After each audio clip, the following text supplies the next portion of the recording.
Welcome to Democracy Now!, democracynow.org, the War and Peace Report. I'm Amy Goodman. A new report accuses Israel of spying on nuclear talks between Iran, the United States, and other world powers.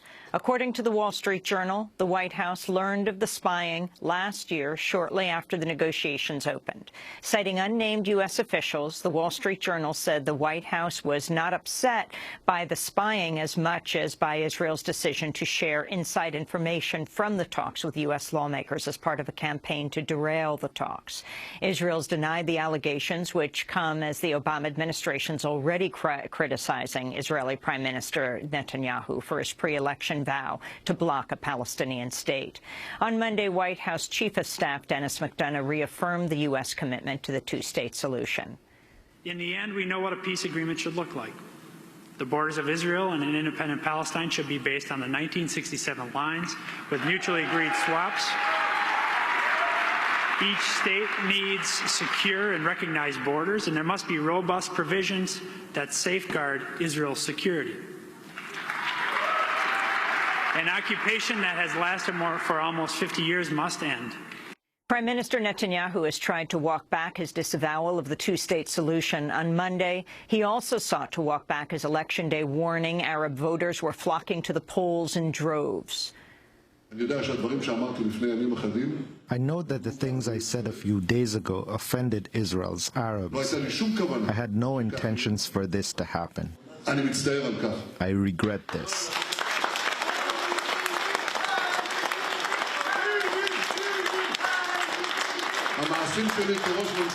My actions as Prime Minister, including the great investments in the minority sectors, prove the total opposite.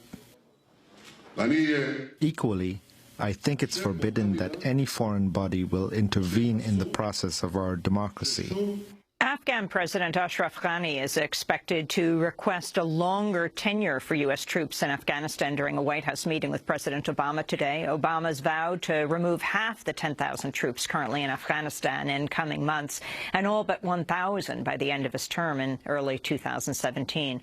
But recent reports say the administration's poised to reverse that pledge. The U.S. is also pledging to continue funding Afghan security forces at a peak level of 352,000 personnel at cost of billions of dollars per year.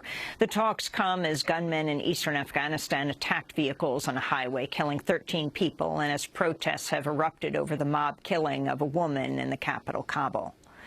The United Nations says it'll broker talks in Qatar aimed at preventing Yemen from dissolving into a full-scale civil war. The country appears on the brink of collapse amidst fierce clashes between Shiite Houthi rebels and military units loyal to President Abdurabu Mansour Hadi. Saudi Arabia, meanwhile, has vowed to take necessary measures against the Houthis if a deal is not reached. A passenger plane operated by Lufthansa's German Wings airline has crashed in southern France with nearly 150 people on board. The Airbus 320 was flying from Barcelona to Dusseldorf when it went down in the French Alps. French President François Hollande said there are likely no survivors. Texas Republican Senator and Tea Party favorite Ted Cruz has announced his candidacy for president. In a speech at the Evangelical Liberty University, Cruz rolled out an agenda which includes reversing Obamacare, militarizing the U.S.-Mexico border, rolling back abortion rights and same-sex marriage, and strengthening support for Israel. I believe in you. I believe in the power of millions of courageous conservatives rising up to reignite the promise of America. And that is why today I am announcing that I'm running for President of the United States. Instead of a president who boycotts Prime Minister Netanyahu, imagine a president who stands unapologetically with the nation of Israel. The American Civil Liberties Union has filed an emergency motion to block Wisconsin's voter ID law after the Supreme Court rejected an appeal and left the law in place. The measure threatens to disenfranchise an estimated 300,000 people who lack adequate ID. A lower court judge had noted there was only one documented case of voter fraud in Wisconsin over a period of 8 years. Critics say the law signed by Wisconsin Republican Governor Scott Walker and others like it nationwide seek to block votes by the poor and people of color who tend to vote Democratic. The law will not be in effect for April elections. In another case Monday, the Supreme Court appeared to side with the state of Texas over its rejection of a license plate bearing the Confederate flag. An attorney for the group Texas Sons of Confederate Veterans argued any type of hate speech should be allowed on license plates under the First Amendment, but the justices appeared to reject that idea. Supreme Court Justice Anthony Kennedy has criticized the system of mass incarceration in the United States, saying it relies too heavily on solitary confinement and is, quote, broken.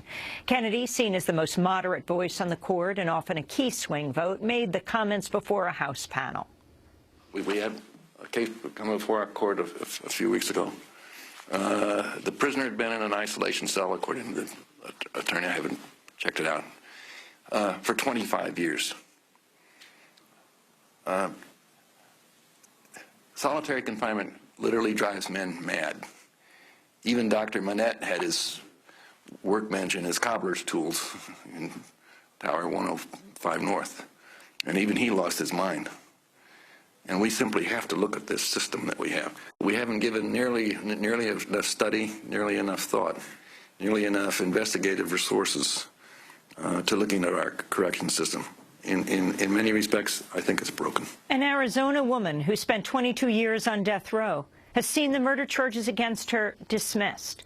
Deborah Jean Mielke was convicted of recruiting 2 male friends to kill her 4-year-old son in a case that rested heavily on a now discredited detective's claim that Mielke had confessed. Mielke has been out on bond since her conviction was thrown out in 2013, and on Monday, a judge ordered her electronic monitoring anklet removed. Utah has become the only state to allow firing squads for executions. Governor Gary Herbert signed the new measure allowing the state to use the firing squad if lethal injection drugs aren't available. The drugs have been difficult to obtain because European manufacturers refuse to sell them for U.S. executions. A new Justice Department report criticizes the Philadelphia Police Department over inadequate training and secrecy surrounding shootings. The probe, requested by Police Commissioner Charles Ramsey, found police in Philadelphia fired at people about once a week on average in recent years. In some of those years, Philadelphia saw more police shootings than New York, a city with 5 times the number of residents and officers. 80% of shooting victims were African American. The report comes just days after prosecutors said they would not press charges against officers who fatally shot Brandon Tate Brown, an African-American they say reached for a gun during a traffic stop. His family disputes the police account. Police in Charlottesville, Virginia, say an investigation into an alleged gang rape at a fraternity reported by Rolling Stone magazine has failed to uncover evidence of a crime. Charlottesville Police Chief Timothy Longo said the outcome, quote, doesn't mean that something terrible didn't happen to the victim, Jackie, unquote.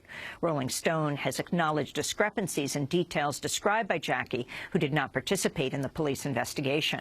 When the article came out, UVA was already under federal investigation for its handling of sexual assault, along with a growing list, which now includes over 90 other schools. In Japan, the governor of Okinawa has ordered a halt to construction of a new U.S. military base there. Takeshi Onaga was elected last year on a platform of stopping the base. He's given the Japanese Defense Ministry a week to stop construction following the discovery massive concrete blocks dropped into the sea as part of the project had damaged coral reefs. The Japanese government has vowed to press ahead with construction, setting up a possible legal battle. Okinawa houses about 26,000 U.S. troops, and their presence has been the subject of protests for decades. El Salvador has marked the 35th anniversary of the assassination of Archbishop Romero. Known as the voice of the voiceless, Archbishop Romero was an advocate for the poor and a leading critic of the U.S.-backed Salvadoran military government. He was killed 35 years ago today by members of a U.S.-backed death squad while he delivered Mass at a hospital chapel. His assassination was ordered by Salvadoran military officer Roberto Dabison, a graduate of the U.S.-run School of the Americas. Pope Francis recently declared Romero a martyr, paving the way for possible sainthood. On Monday, Romero supporters marched with paper lanterns in the capital, San Salvador. Evelyn Lopez was among them. It is a sign to remind us of his life, to shine a light on our path, to guide what we should do, and to give us strength, too. Here in the United States, an undocumented father of two who has sought sanctuary from deportation in a Denver, Colorado church for the past 5 months has had his request to stay his deportation denied. Arturo Hernandez-Garcia has lived in the United States for over 25 years. He plans to remain in the church and continue fighting his deportation. To see my interview with him inside the church, you can go to democracynow.org. In upstate New York, a judge has dismissed charges against 42 protesters arrested for civil disobedience against plans by the firm Crestwood Midstream to expand gas storage in caverns at Seneca Lake.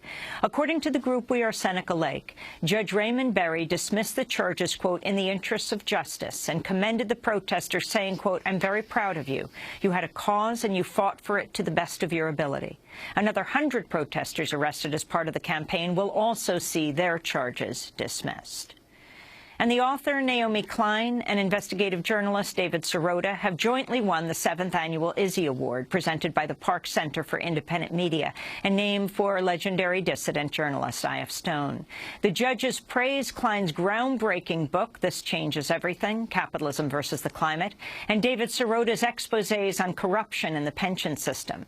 Jeff Cohen, director of the Park Center for Independent Media, said in a statement, quote, Naomi Klein and David Sirota are the journalistic heirs of I.F. Stone, taking on the most powerful forces in society, from Wall Street to big oil and gas, and giving voice to the victims of predatory capitalism. And those are some of the headlines. This is Democracy Now!, democracynow.org, The War and Peace Report. I'm Amy Goodman. And I'm Aaron Mate. Welcome to our listeners and viewers around the country and around the world.